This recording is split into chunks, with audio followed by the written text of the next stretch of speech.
Hello friends, मैं हूं अमरदीप और आप देख रहे हैं आपका चैनल श्योर शॉर्ट अकेडमी। दोस्तों, जिन जिन लोगों का 10 अक्टूबर को यूपीएससी का प्रीलिम्स का पेपर है, उन लोगों के लिए मैं 5 पॉइंट्स बताने वाला हूं कि एग्जाम के लास्ट के 2 दिन में आप वो 5 पॉइंट्स को ध्यान रखें, जिससे कि आपका एग्जाम और आपका माइंड लेवल दोनों काफ़ी स्ट्रोंग रहे। इसके लिए मैं 5 चीज़ें बताना चाहूँगा और उस 5 चीज़ों को आप ध्यान रखेंगे तो देखेंगे कि अपने आप में आपका जो स्कोर है 5 से 10 स्कोर, 5 से 10 मार्क्स जरूर इंक्रीमेंट होगा। ये 5 पॉइंट बता रहा हूँ, ये पांचों पॉइंट आपको 10 स्कोर एक्स्ट्रा देने में मदद करेंगे। तो प्लीज इन चीजों को ध्यान रखिएगा और समझने की कोशिश कीजिएगा। पहला पॉइंट ये है कि आपको अभी क्या करना चाहिए। अब जब आपके पास केवल 2 दिन बचे हुए हैं, जैसे कि आज 7 तारीख है, 8, 9, 10 को तो पेपर ही देने जाना है आपको। 8 और 9 आज का दिन तो निकल गया। अब 2 दिन जो आपके शेष बचे हैं, इन 2 दिनों में क्या करना चाहिए, किस चीज को पढ़ना चाहिए, किस चीज को नहीं पढ़ना चाहिए। आप देखेंगे कि जितना आपने थ्रू आउट प्रिपरेशन किया है, उन थ्रू आउट प्रिपरेशन में जो कुछ भी पढ़े अभी लग रहा हो कि सब चीज भूल गए हैं, कुछ भी याद नहीं आ रहा है, कॉन्फिडेंस लेवल काफी लो लग रहा होगा। तो क्या करना चाहिए? तो पहला पॉइंट जो है, अपने कॉन्फिडेंस लेवल को हाई रखना है। ठीक है ना, जिसको मेंटल टफनेस कहा जाता है। ठीक है ना, आप मेंटली इतना टफ हो जाएं, इतना स्ट्रांग हो जाएं कि जो आपका एटीट्यूड है, ठीक है ना, attitude is your altitude of your life, ये कहा जाता है। ठीक है ना, तो आपको अपना मेंटल जो स्टफनेस है उसको इतना स्ट्रांग रखना है कि ठीक है, what ever things will be go, what ever things will be happen, it will happen. ठीक है ना, तो पहला पॉइंट ये है कि आपको अपना कॉन्फिडेंस लेवल बहुत हाई रखना है। जितनी भी प्रिपरेशन हुई है, जितना चीज पढ़े हैं, जितनी भी चीज छूटी है, बॉदर मत कीजिए। जो चीजें आप पढ़े हैं कहीं ना कहीं आपके सबकॉन्शियस माइंड में कहीं ना कहीं छुपा होता है। आपके फंडामेंटल्स क्लियर हैं तो कहीं ना कहीं वो आपके माइंड के किसी कोना में रहता है। जब आप क्वेश्चन पेपर देखते हैं तो एट ए टाइम आपको हिंट करता है और आपको तुरंत याद आ जाता है। और एक बात याद रखिएगा कि किसी क्वेश्चन को पढ़ रहे हैं और पर्टिकुलर टाइम में कोई एक चीज तुरंत जो फर्स्ट टाइम में जो आपको याद आता है या जो हिंट आता है, उसी को टिक कीजिएगा, क्योंकि वही आपके सबकॉन्शियस माइंड को तुरंत रिफ्लेक्ट करता है। बाद में उसमें ज्यादा सोच विचार कीजिएगा तो गलत हो सकता है, लेकिन जो पहले स्टेज में आपके दिमाग में जो क्लिक करता है वो करेक्ट होता है। ठीक है ना, तो ये आपको अपने माइंड को स्ट्रांग रखना है, अपना कॉन्फिडेंस लेवल एकदम हाई रखना है। ठीक है ना, तो इससे क्या होगा कि आपको जो एक एटीट्यूड है, एक ऐसे ऑफिसर की तरह होना चाहिए कि जब आप अटेम्प्ट कर रहे हैं क्वेश्चन पेपर, तो आपके एटीट्यूड में, आपके पेन में ये एक ऑफिसर्स वाली बात दिखनी चाहिए कि ये ऑफिसर, एक कोई ऑफिसर है जो कि पेन चला रहा है। समझ रहे हो ना? फॉर एग्जाम्पल कोई कोई चीज है जिसपे आपको डिसीजन लेना है, साइन करना है, तो you are taking the action with your strong mindness and tough mindset के हिसाब से। ठीक है ना, क्योंकि बहुत बार देखे होंगे कि आपको टफ होना पड़ता है। तो वो आप अपने सर्विस लाइफ में ना होकर के आप अपने प्रिपरेशन लाइफ में भी अगर आप अपने माइंड को इतना स्ट्रांग बनाते हैं तो you will be a decisive person. आप एक स्ट्रांग डिसीजन ले पाएंगे इन दैट 4 ऑप्शन। ठीक है ना, तो आप पहला पॉइंट यही था कि आपको अपने माइंड को स्ट्रांग रखना है। दूसरा पॉइंट ये है कि अभी क्या करना चाहिए, इस टाइम में क्या करना चाहिए, मतलब क्या पढ़ना चाहिए, क्या रिवाइज करना चाहिए। तो मैं तो रिवाइज करूंगा कि रिवर्स इंजीनियरिंग में चले जाइए। 2020, 2019, 18, 17, 16, 15 या 15 to 20 तक का क्वेश्चन पेपर, या अगर पॉसिबल हो तो 11 से 20 तक का क्वेश्चन पेपर को आप सॉल्व कीजिए। देखिए, सॉल्व मत कीजिए तो देखिए, कम से कम एक एक ऑप्शन को देखिए कि किसी ऑप्शन को क्वेश्चन कैसे बनाया है यूपीएससी। अगर उस टॉपिक के बारे में आप कुछ भी नहीं पढ़े हो तो यूपीएससी ने ऐसा कौन सा लाइन, ऐसा कौन सा वर्ड्स दिया है जिससे कि आप उसको सॉल्व कर पाएंगे। फॉर एग्जांपल, एक क्वेश्चन दिया हुआ था 17 या 18 में, 2017 या 18 में, कि एनएसएसओ का एक रिपोर्ट आया हुआ था एग्रीकल्चर से रिलेटेड। उसमें बहुत सारा 17 रिपोर्ट आया हुआ था और वो रिपोर्ट कोई नहीं पढ़ा होगा और उसको पढ़ के कोई सॉल्व भी नहीं कर पाएगा। लेकिन उस रिपोर्ट को जब आप पढ़ेंगे क्वेश्चंस को, तो उस क्वेश्चन में इस तरह से एक ऑप्शन दिया हुआ गया था कि इंडिया में जो मैक्सिमम एग्रीकल्चर सेक्टर से जो लोग बिलोंग करते हैं, वो 60% जो है वो ओबीसी कैटेगरी के लोग बिलोंग करते हैं।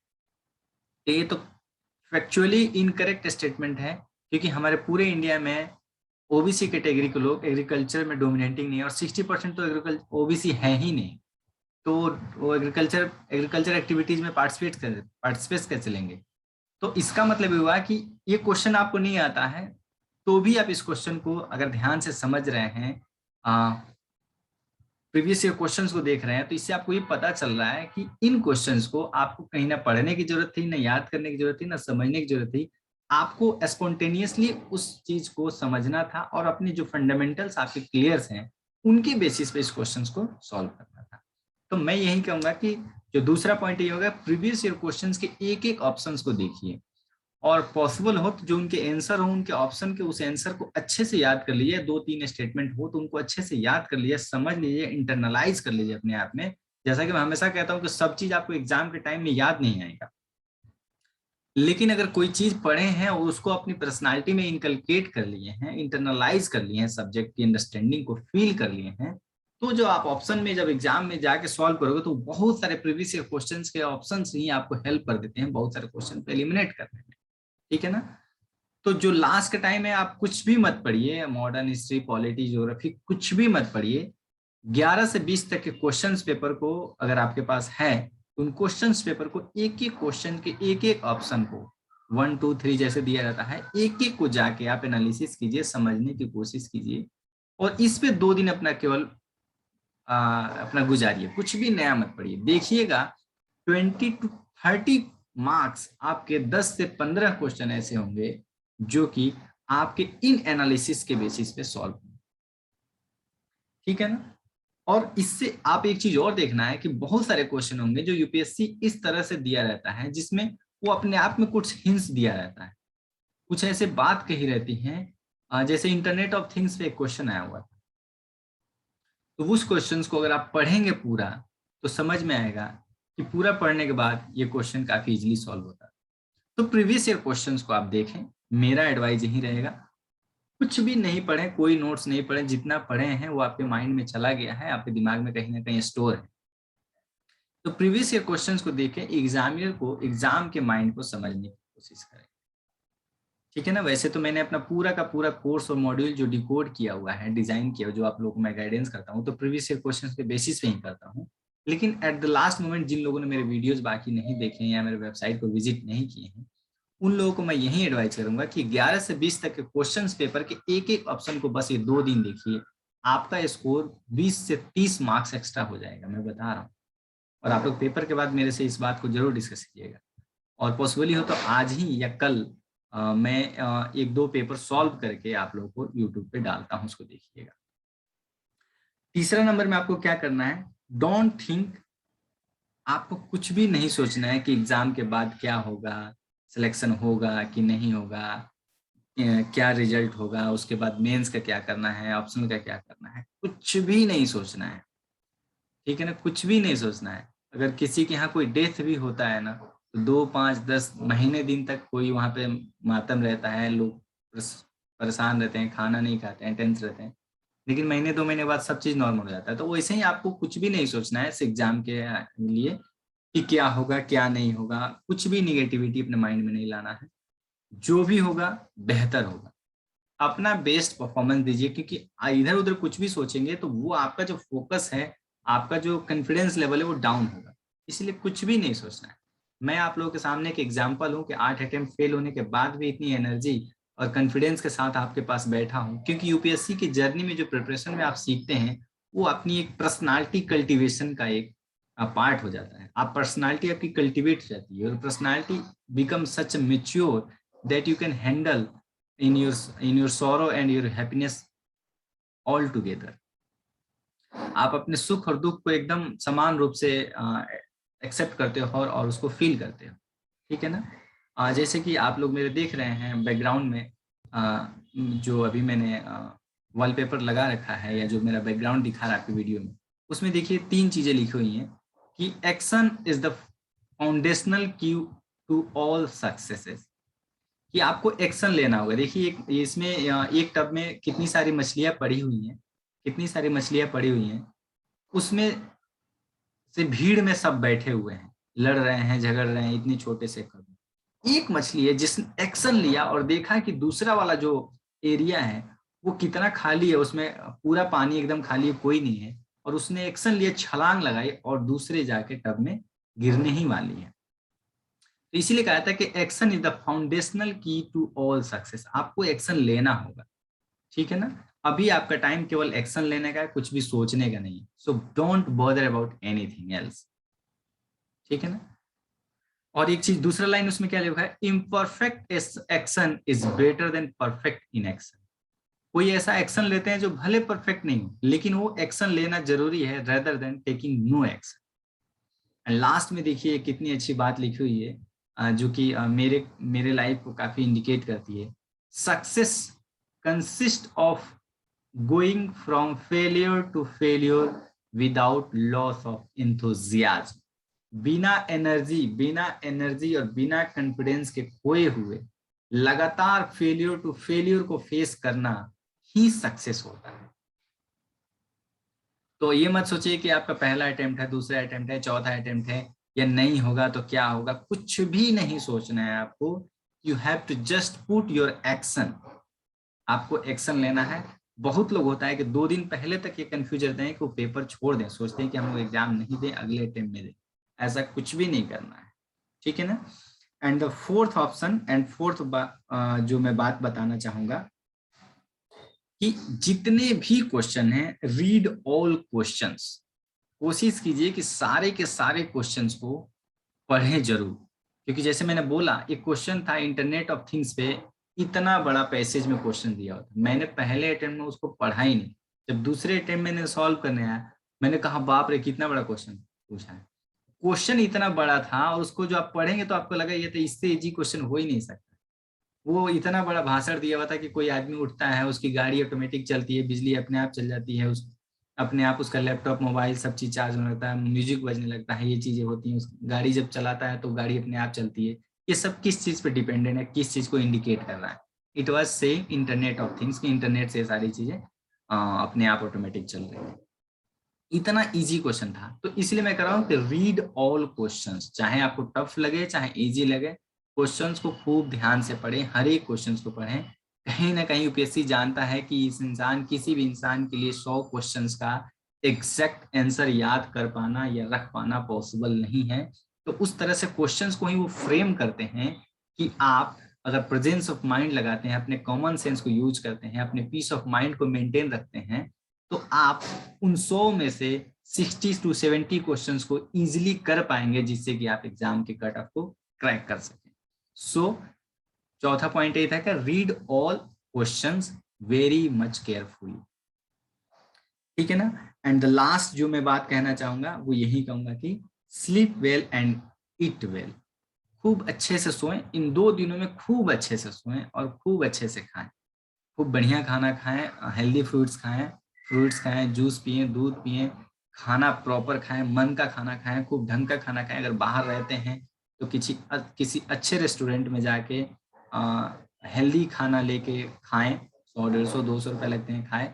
ये समझ लिए कि ये 2 दिन जो है आपके लिए एक टूर पे गए हुए हो और अच्छा खाना खा रहे हो, अच्छा रिलैक्स कर रहे हो। क्योंकि जितना रिलैक्स आपका माइंड होगा, जितना हेल्दी आपका बॉडी होगा, उतना वेल फंक्शन करेगा। क्योंकि मैं कहता हूं कि ये एग्जाम जो यूपीएससी का 2 चीजों पे डिपेंड करता है, एक प्रिपरेशन और दूसरा परफॉर्मेंस, ठीक है ना। कि एक आपका फेज होता है प्रिपरेशन का, दूसरा फेज होता है परफॉर्मेंस का।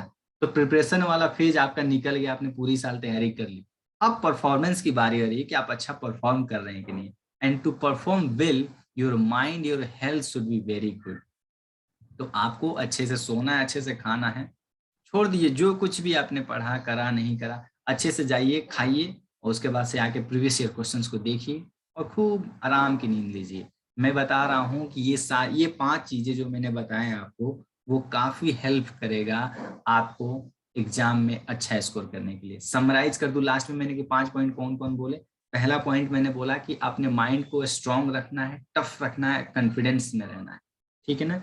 दूसरा पॉइंट बोला था कि मैंने प्रीवियस ईयर क्वेश्चंस को आपको देखना है इन 2 दिनों में, कुछ भी नया चीज मत देखिए, प्रीवियस ईयर 2011 से 20 तक के क्वेश्चंस पेपर के एक एक ऑप्शंस को देखिए, आपको काफी हेल्प मिलेगा। एंड तीसरा पॉइंट मैंने बोला कि आपको कुछ भी नहीं सोचना है, डोंट थिंक एनीथिंग कि क्या होगा, रिजल्ट में पास होंगे नहीं होंगे, मेंस क्या हुआ, ऑप्शन क्या हुआ, क्या छूटा है, क्या पड़ा है, कुछ भी नहीं सोचना है कि घर वाले क्या कहेंगे, रिश्तेदार क्या कहेंगे, कुछ भी नहीं सोचना है। And fourth point, read all question very very much carefully, बहुत केयरफुली क्वेश्चंस, हर एक क्वेश्चंस को पढ़े, चाहे वो टफ लगे चाहे इजी लगे, उसको उतनी ही वेटेज और उतनी ही तन्मयता और शांति के साथ, पीस ऑफ माइंड के साथ पढ़ें। एंड द फिफ्थ पॉइंट मैंने बोला कि अच्छे से खाना है, अच्छे से सोना है, ये समझ के जीना है कि आप 2 दिन के लिए आप रेस्ट में हो, छुट्टी में हो, पिकनिक पे हो। मैं बता रहा हूँ कि आप इतना अच्छा परफॉर्म करेंगे, आप मेरे को पेपर के बाद मेरे को थैंक यू लिख के बोलेंगे। ये वीडियो अभी नहीं देखें, वीडियो भले आज देख लें, लेकिन लाइक और थैंक यू जो कमेंट करना है वो पेपर आने के बाद, पेपर दे के आने के बाद आप करेंगे, ठीक है ना। और कोशिश करिए कि एक कोई अच्छा चॉकलेट, बढ़िया कैडबरी का या डेयरी मिल्क का, जिस भी आप चॉकलेट को पसंद करते हैं, एक चॉकलेट लेके एग्जाम में जरूर जाइएगा, ताकि चॉकलेट आपके जो अंदर का जो एनर्जी लेवल है वो थोड़ा सा बूस्ट कर देता है। तो कोशिश कीजिए कि जब पेपर दे रहे हो तो बीच में अगर थोड़ा सा 5 मिनट 7 मिनट का टाइम मिलता है तो एक चॉकलेट को 1 घंटे के बीच में इंटरवल में थोड़ा सा 2 बाइट ले सकते हैं। उससे आपका जो है ग्लूकोज लेवल थोड़ा सा बढ़ जाता है और आप थोड़ा सा ज़्यादा एनर्जेटिक फील करते हैं। और लास्ट में मैं आप लोगों से यही कहूँगा, ऑल द वेरी बेस्ट, और अपना सबसे बेस्ट परफॉर्मेंस दीजिए, क्योंकि preparation and performance, these 2 things are very important to crack this exam. तो अच्छा परफॉर्म कीजिएगा, अपना सबसे बेस्ट दीजिएगा। आपको ये रिग्रेट ना हो पेपर दे के आने के बाद से कि ये क्वेश्चन मैं नहीं पढ़ा ठीक से, या ये क्वेश्चन छूट गया, या इस क्वेश्चन को मैं नहीं किया।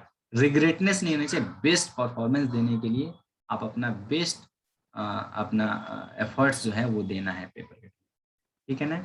और मैं शुभकामनाएं करता हूँ और विश करता हूँ कि आप सभी लोग, जो लोग भी मेरे चैनल को फॉलो करते हैं या देख रहे हैं, या जो लोग भी प्रिपरेशन कर रहे हैं, एटलीस्ट प्रीलिम्स को क्रैक करें, क्योंकि फेल होने का जो दर्द है वो मैं बेहतर समझता हूँ।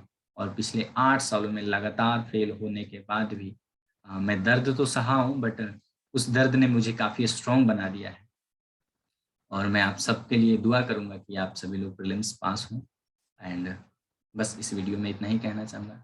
आप सभी को वीडियो देखने के लिए थैंक यू वेरी मच।